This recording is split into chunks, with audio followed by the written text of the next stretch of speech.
New today, a first court hearing for the two men who investigators say were trying to get terror training overseas. Cops arrested the pair on Saturday. Both men, American citizens.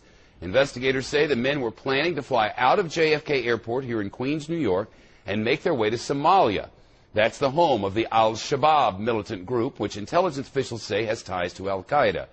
Police say the two men wanted to join Al-Shabaab to hurt Americans. That's a quote. But investigators stopped the men at the airport and swarmed their homes in New Jersey for looking for evidence. David Lee Miller is live at the federal courthouse in Newark, New Jersey now. David Lee, what happened in court today?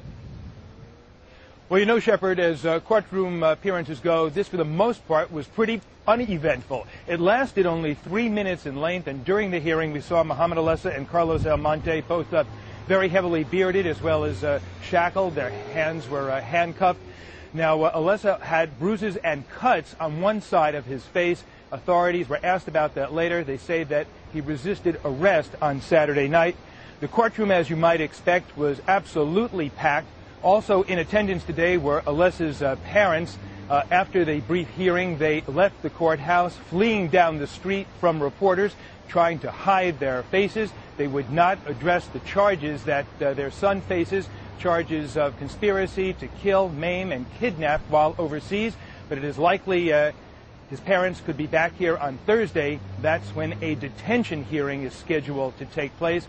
Right now, both the suspects remain behind bars. Shepard? What do we know about their backgrounds, David Lee? You know, both of these young men, we are told, were typical normal kids until they became teenagers. At that point, they started to become introverted and withdrawn, and they became increasingly religious. Specifically now, let's talk about Alessa. His family is of Palestinian ancestry.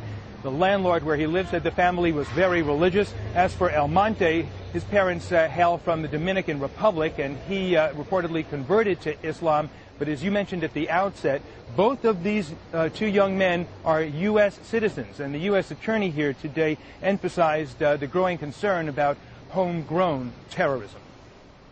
This is a very real danger. It's one that the Department of Justice and our law enforcement partners take very seriously. You've seen this and a number of other cases in which people who are in the United States are alleged to have become radicalized. And how did these two men become radicalized? Well, it appears they listened to a great deal of videos and recordings from the Internet. They read a great deal of literature written by the likes of Osama bin Laden.